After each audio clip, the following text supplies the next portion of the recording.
All right, the race for the 2 seed out east isn't over yet. What a game we had at the Mecca last night between the Celtics and the Knicks. Aw, Deuce, my favorite. Is it a sour candy? Is it gum? It's so sour. I love it. I love it so much.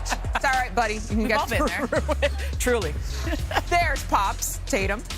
Back to the scene of the drama. Not tonight. Look at that. Tatum for 3. Easy does it. Just putting up for MSG and for you got Mr. Robinson on him. Truly. He's going to have to do that. He has to do something. I mean, Mitch will try, but alas. Look at Juice. Loving it.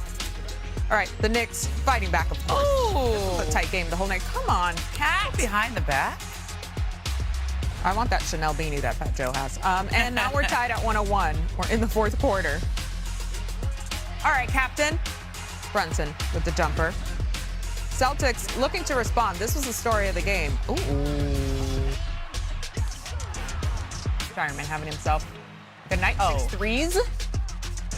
He has had himself a year. Truly. Unsung hero. Speaking of heroics, Josh Hart. Down to the wire here. Final minutes.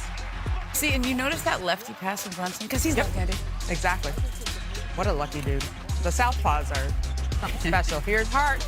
I mean, they're daring him to beat them, and he did. Yep. That's it. Hart scored 15 points in the 4th quarter alone, finished with 26 on the night. Huge night for him. Then bigger one for the Knicks as they take the victory 112 to 106, and Madison Square Garden erupts. What a night. Yes, give him the cape. Let's go ahead. You've always talked about how when teams are going to leave you open, you have to make them pay. Is this something you've just been working on all season? Yeah, Joe and Pete, I've been working with them shooting every day. The first half I was asked. So I had, the second half I knew I had to bring it. To Josh's credit, Boston, their game plan was to let him shoot, and he stepped up and and he knocked down big shots.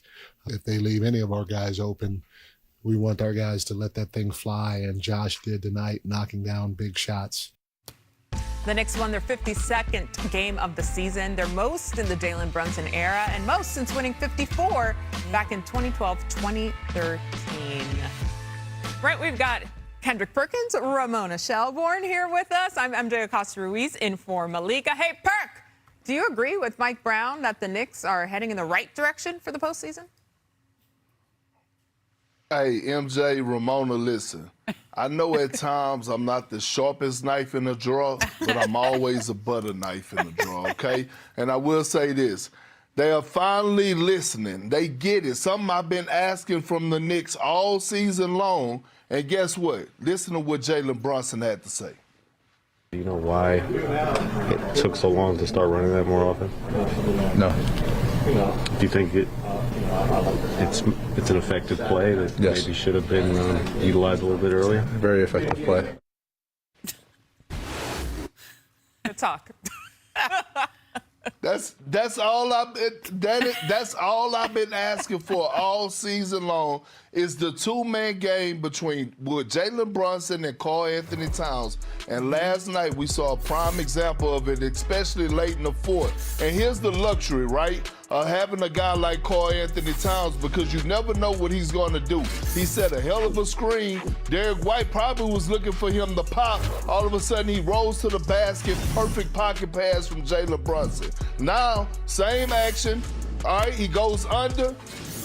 One of the best shooting bigs to ever play the game of basketball. Jalen Brunson delivers a dime on time, on target, and now they're finding their chemistry. And when you think about the last 2 games, they rank first. They rank first when you look at the 2-man action. So they're finding the recipe and they're trending in the right direction. And if they're trying to get to where we know they're trying to go, it's going to have to be with the chemistry of those 2 guys offensively, and especially late in the 4th with that 2-man action. Look, they've always had this, right? They've always had that two-man game. It's just a question of whether other teams take it away from them, and then do the Knicks have a counter? And I think they had it so well at the beginning of last season, then teams started adjusting. They threw a different defense at them. The Knicks had no counter, part of the reason why Tom Thibodeau is no longer the head coach of the Knicks. And I think it's taken until now for them to rediscover this. Now it's a matter of how do teams adjust to this afterwards. But because they haven't been running this as much as you've been calling for Perkins, pretty much everyone in New York has been saying, run the two-man game. Carl Towns has had to find other ways to score. He's had to find those garbage man points, right? And I think that's actually going to be good for the Knicks in the long run, because it does give them a different look and a different way to score than just that two-man game. Because in the playoffs, in a 7-game series, especially with Boston, like Jaylen Brown didn't play last night. They know they're going to play each other in the playoffs. They're holding something back. Yeah. Okay, these two teams have studied each other. They know each other. The bigger strategy, it always comes down to that, no question. On the other side, it was an emotional night for Jason Tatum, returning to New York 11 months after tearing his Achilles in Game 4 of the Eastern Conference semis. After the game, Tatum spoke on getting over the mental hurdle of being back at MSG. It was a big moment, big hurdle for me. You know, I was nervous and anxious to come back here.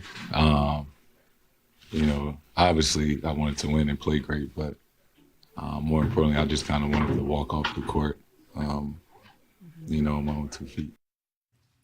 Yeah, Tatum logged 39 minutes, 45 seconds against the Knicks, his most regular season minutes in nearly a year. The last time he had more time against this squad was on April 8th of 2025. And yes, it was at Madison Square Garden. So, Perk, now that we've seen Tatum really stretch himself out in that arena, what's your biggest question left for the Celtics heading into the last week of the regular season?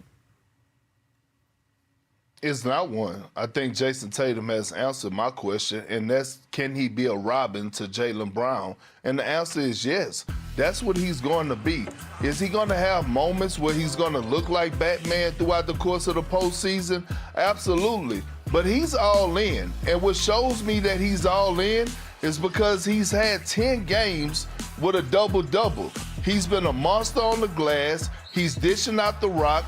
And what showed me the week that the last week when they played the Hornets, Jaylen Brown was out. Jason Tatum went for 32. When Jaylen Brown came back, I believe 2 or 3 days, two or 3 days later, Jaylen Brown erupted for 40 plus, and JT went back to that Robin role. So he's just an acceptance of it. That's all that you need if you're Coach Mazzulla. You know, I was talking to Jason Tatum last week when they were down in Miami, and one of the things I picked up is he's grateful to Jaylen Brown for being as good of a leader to this team, for keeping the Celtics in it, because now that Jason Tatum is back, this matters now. Like, he could get back this season and the Celtics would be in the play-in. But Jaylen Brown is a top 5 MVP candidate this year, and he's led this team. They've followed him. And I think Jason Tatum's done a good job of just fitting in where they need him. As Perk mentioned, he's been great on the boards. He's always been a great rebounder, but he's led them in rebounding since he's come back. I mean, that's, to me, fitting in. And I think it's going to be interesting when we get to the playoffs, and that pecking order comes into play as teams try to force one guy, where they clamp down on Jaylen Brown and they say, okay, Jason beat us. In the past, it's been Jason Tatum being that guy who gets the last shot. Let's see what happens when we get in a 7-game series, and does that same pecking order that's been the case all season long, does that hold? The pecking order is very important, but don't forget guys like Pritchard and Derek White and Shireman and all these guys who have really stepped up. Great point by you. All right, let's pivot over to